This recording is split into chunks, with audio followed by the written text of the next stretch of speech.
From craftsmanship to intellectual identity. Prada began in 1913 as a traditional leather goods company in Milan, known for quality craftsmanship and understated luxury.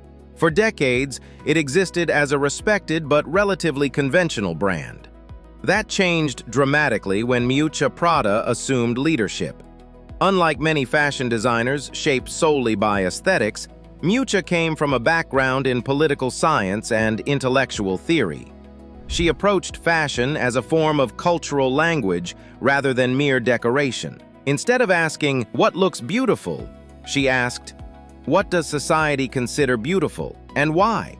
This shift transformed Prada's strategy. Rather than compete in obvious luxury signaling, Prada began experimenting with ideas that challenged expectations. Ugly materials became desirable. Minimalism replaced extravagance. Functionality began to define elegance. These choices were not accidents, they were strategic.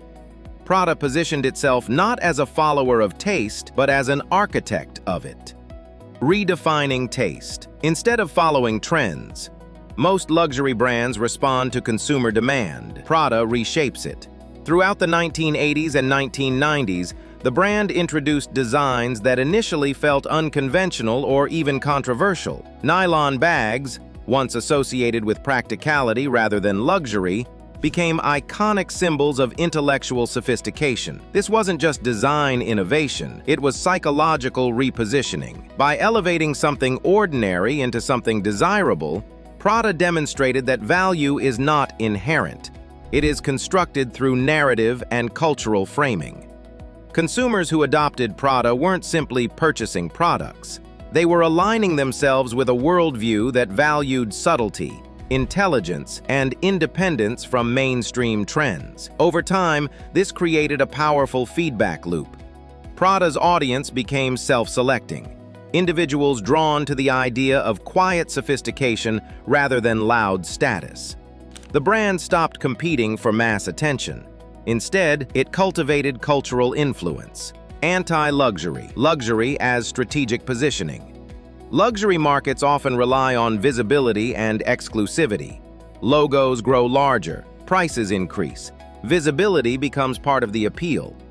Prada took the opposite path. Muted palettes, minimal branding, unexpected restraint.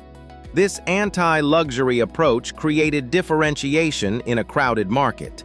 Instead of shouting wealth, Prada whispered intelligence, and that whisper became powerful. Because true exclusivity isn't just about price, it's about understanding. When a brand requires interpretation rather than recognition, it attracts a different type of consumer, one who values meaning over display. This subtle repositioning allowed Prada to maintain cultural authority without competing directly in traditional luxury battles. Cultural influence beyond fashion. Prada's strategy extends far beyond clothing. Through architectural collaborations, art foundations, and cultural initiatives, the brand shapes conversations about modern identity and creativity. These projects reinforce the idea that Prada exists within a larger intellectual ecosystem. Rather than simply reacting to cultural shifts, Prada helps define them. This influence spreads quietly.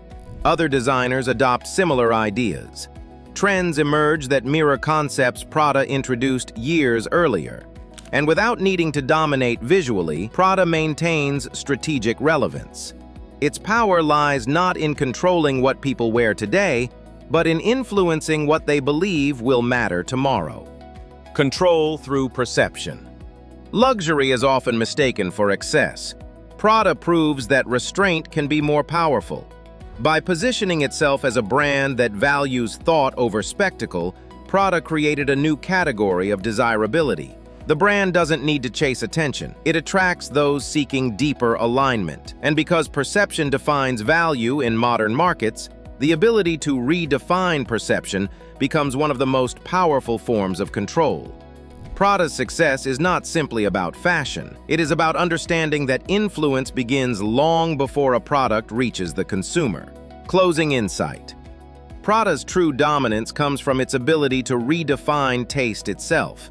By shaping cultural perception instead of chasing trends, it transformed fashion into a language of ideas. And in a world where influence determines value, the brands that control perception ultimately control the market.